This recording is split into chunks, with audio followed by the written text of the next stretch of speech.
전 독일에 있는 유시민인데요. 그 관계를 쭉 알면서 아는 정도가 아니지. 우리는 좀 숙식을 같이 하면서 정말 그러니까. 오랜 기간 설란영 씨하고 같이 활동을 했어요. 설량현 씨도 노조 위원장 출신이거든요.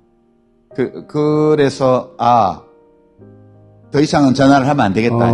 그게 사적인 대화를 해본 마지막. 야, 김문수 후보는 우리 유시민 작가가 할 말이 많죠. 왜냐면 김문수 후보가 과거에는 운동권이었단 말이야. 같은 진영에 있었고 관계도 있었던 걸로 알아요. 부부 모두를 알았죠. 그 딸도 잘 알고, 딸이 그때는 어렸는데, 내가 그 집에 왔다 갔다 할 때는. 94년인가 신한국당 입당했고, 그 이후에 그쪽에서 이제 당선되면서 멀어지기 시작했을 텐데. 김문수 씨는 이제 92년 총선에서 민중당을 했죠. 네, 맞아요. 되게 망했는데, 봉천동 고개 올라가는 그 왼쪽에 대학서점이라고 그 설란영 씨가 서점을 운영을 했어요. 집도 그 건물에 같이 있었는데 그 딸이 6살 뭐 그쯤 됐나? 근데 그때 제가 하지 말라고 민중당 해봐야 그거 안 된다고 김대중 총재가 되게 좋아할 스펙이라고 TK 출신의 서울대 노동운동 그러면 공천도 받을 수 있고 하니까 왜 되지도 않을 민중당을 하려고 그러냐. 민중당은 100% 이제 한 명도 당선 안 된다 했는데 그때 지금 모습이 좀 나왔어요. 그러니까 김대중은 진보가 아니고 민중을 속이고 있다. 그렇게 주장을 하더라고요. 그래서 내가 아니 우리 보기에는 덜 진보적이지만 민중을 속이는 건 아니지 않냐. 끝내 그 조언을 거절하고 민중당을 하다 망했죠.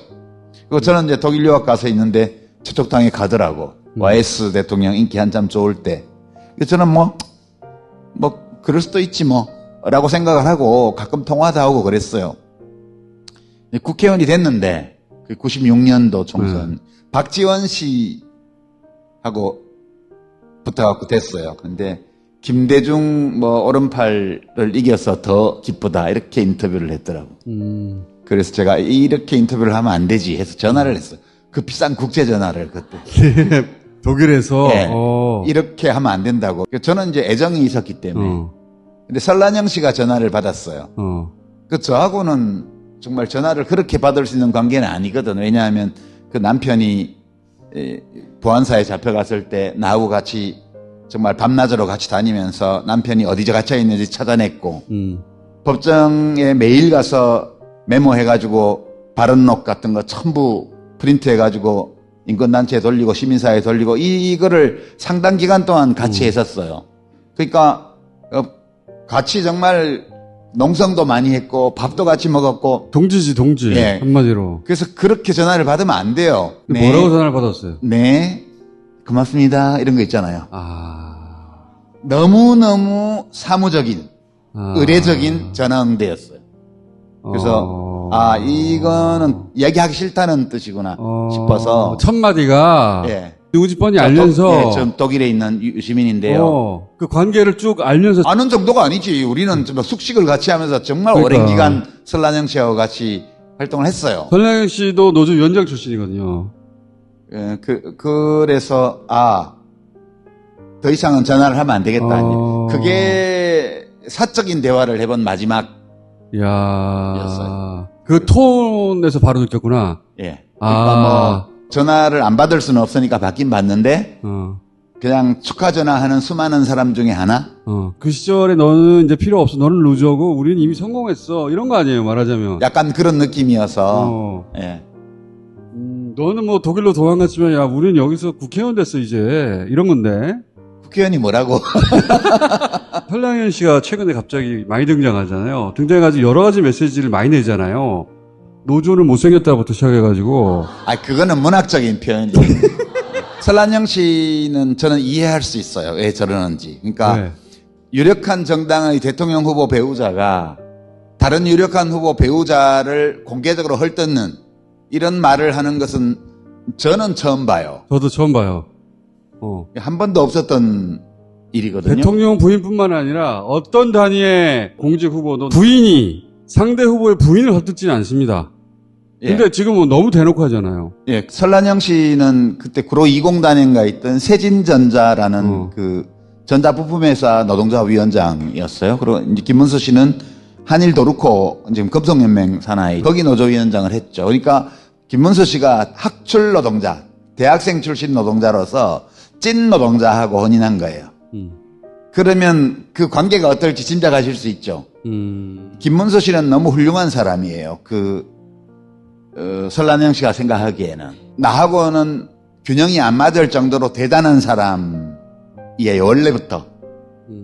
그리고 그렇게 훌륭한 삶을 살았어요. 그 관계가 그렇게 돼 있는 거고, 그런 남자와의 혼인을 통해서 내가 조금 더 고양되었고, 그렇게 느낄 수 있겠죠. 자기 남편에 대해서 비판적으로 보기가 어려워요, 이런 조건에서는. 그리고 자기 남편이 감옥 들락날락 하면서 그 뒷바라지 하러 다니고 뭐 구속자 가족으로서 투쟁하고 이렇게 험하게 살다가 국회의원 사모님이 됐잖아. 남편을 더욱 우러러보겠죠. 경기도지사 사모님이 됐어요. 더더욱 우러러보겠죠. 더군다나 유시민을 이기고. 예. 그러니까 그런데 이제 대통령 후보까지 됐어요. 그러니까 자기 남편에 대해서 비판적 거리를 유지하는 게 되게 어려워요. 그래서 이제 원래 본인이 감당할 수 없는 자리에 온 거예요. 이 유력한 정당의 대통령 후보 배우자라는 자리가 이 설란영 씨의 인생에서는 거기 갈 수 없는 자리예요. 그래서 이 사람이 지금 이렇게 발이 공중에 떠 있어요. 우리처럼 데이터를 보는 사람은 그래봤자 대통령 될 가능성은 제로야. 이렇게 생각하지만 본인은 그렇지 않은 거예요. 이제 영부인이 될 수도 있는 거예요. 그러니까 제정신이 아니다. 그런 뜻이죠. 한마디로. 예. 김문수 후보는 어때요? 과거에 이제 학생운동 하다가 이 보수정당에 들어가는 케이스가 적지는 않아요. 차명진을 비롯해서 그 비슷비슷한 사람이 그 주변에 많아요. 그렇게 동화되지 않고는 그 생활을 할 수 없어요. 저 국힘당에 가서. 오히려 더 그러는 것 같아, 더. 그렇죠. 그러니까 김문수 씨는 사회주의 혁명운동 이런 걸 통해서 권력을 잡을 수 있다고 생각했던 것 같아요. 실제. 예. 근데 이제 소련 동유럽 사회주의가 무너지고 그것이 불가능하다. 이렇게 판단하고 해서 민중당을 했는데 그게 뭐 비례대표 의석을 받는 데 필요한 최소한의 득표도 그렇죠. 못하고 망했잖아요. 완전 망했죠. 그러니까 이기는 방식을 찾은 게 저쪽 당으로 간 거죠. 그게 이제 이재호 씨나 뭐 그 밑에 차명진이나 뭐 다 그거죠. 그런 사람들은 일관성이 있는 거예요. 그 방식으로 권력을 못 잡는다. 그러면 진영을 바꿔서 권력을 잡을 수 있는 거죠. 그렇게 해서 간 거라고 저는 봐요. 저도 이제 대체적으로는 그런 삶이었다고 생각하는데 박근혜 탄핵 때 처음에는 박근혜 탄핵을 찬성합니다. 박근혜 비판적이었어요. 근데 어느 순간 돌변하거든요. 박근혜 지지자로. 그러면서 태극기와 함께해요. 그 방식으로 그 대선에서 이길 수 없는데 그 대목이 제일 지금도 의아해요. 그 시점 이후의 김문수는 그냥 할배예요. 한때 똑똑했던 운동권 정치인 이게 아니고 그냥 할배라고. 그냥 할배로 보면 돼요. 그리고 그 할배가 그냥 대통령 후보가 된 거는 사고예요.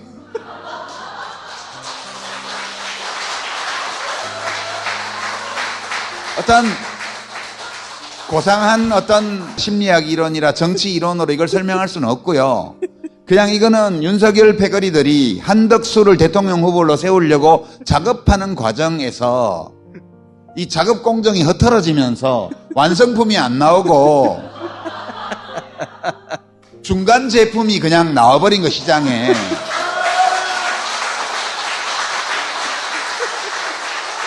사고가 난 거예요, 사고가. 근데 저렇게 사고가 나서 대통령 후보 된 사람이 당선될 수 있다고 여러분 믿으세요? 왜 쓸데없는 걱정들을 하나 몰라? 그래요. 할배와 사고.